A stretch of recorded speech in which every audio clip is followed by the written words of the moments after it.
I want to do a video on my 3 new favorite lenses, and this has changed from, I think I did the last one a year ago or so. But Sony's been busy, the engineers have been cranking, and these are the 3 right here. 2870 G Master f2, 50 to 150 G Master f2, and the 300-2.8, obviously G Master.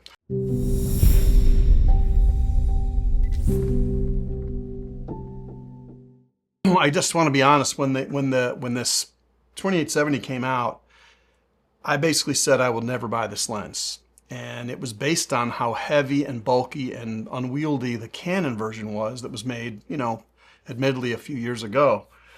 But this lens is really different. It's very light compared to the Canon. And when you add up the lenses that I would have brought that are in this range, like the 24-1.4, the 35-1.4, the 50-1.4, or the 1.2 interchangeably, and even kind of the 85-1.8 or the 1.4, all those lenses weigh a lot more than this one does. And it's a zoom, so it's like super convenient. It's like instantly where I need to be. It's basically always having the right lens in my bag with a look that looks more like a prime than a zoom. So the difference between f2 and 2.8 is a full stop. And it is massively different, especially when you get close to people or things. Things just completely blow out of focus in the background, and so it really simplifies my work that way, and it makes the reader look at what I want them to rather than a complicated background. So 2870 is a big winner in my book. It's very, very sharp. It's very, very fast. It's easily capable of keeping up with like volleyball action or basketball action, no problem. So love this. The 50 to 150 is a lens I didn't see coming. I really didn't. I am so blown away by this lens. The more I use it, the more I love it. I did make the decision to sell my 7200 2.8 GM2, which was hard because it was a great lens. But this one, I think, offers a different look, even though it only goes to 150, and the fact that admittedly there's no teleconverter possible with this lens.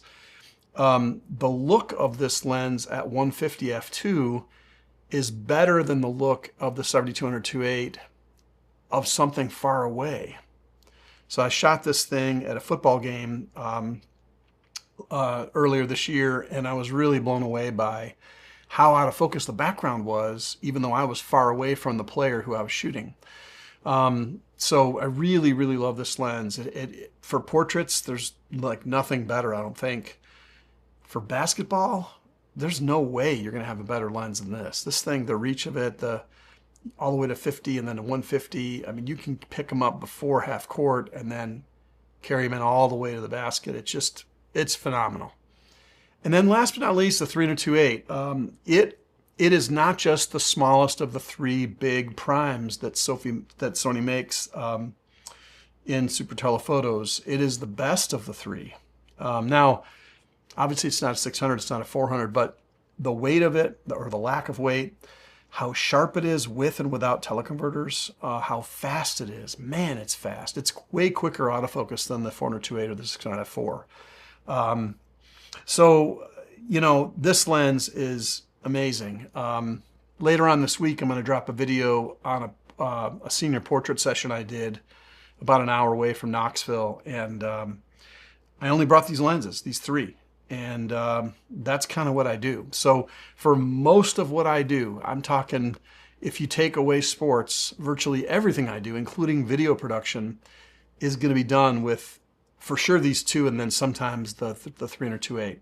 Now, you can't only have a 28mm field of view as a photographer. So what I do is, if I'm kind of concerned about having a wider angle field of view, I might add this 21.8. Okay, it's a great lens. It's very sharp. It's even a third of a stop faster than the 2870, but it offers a lot more, you know, field of view in terms of a big group picture, or maybe, you know, whatever I'm doing. The other lens that I really do use a lot is the 35-1.8. Now, this is not a G Master lens, but this lens is so great. I use it all the time. This has an aftermarket hood on it, so don't freak out by that. It's just a metal hood that's bayonet. It's really nice. But I use this a lot at wedding receptions where, you know, I've been working all day and now it's like everybody turned the lights off and I don't really want to carry the 2870 anymore. I want to carry something lightweight that's wide and fast. And so this works out great. And then one last lens that I just have to mention. It's kind of funny, but it's the last man standing from the original Sony a7. This is the 55mm 1.8 Zeiss lens. This lens is, you know, it's probably not as sharp as the G Master, the two G Master 50s, but I love it. It has a different look to it. It's got a, I just love it because it's different, but it's also really lightweight and small. The 55 instead of the 50 is a nice change. So I tend to bring that lens along with me, and I have since it came out with the A7 way back. I mean, I don't know if that was 2016 or 15 or whatever it was, but I still love the 55-1.8. It's not as fast, it's not as accurate autofocus, it's probably not as sharp as the two G Master 50s, but man, I love this lens, I really do. So those are my three primary favorite lenses. I do have other lenses, of course, but when I'm going on a paying gig, I'm taking these every single time. Thanks so much for watching.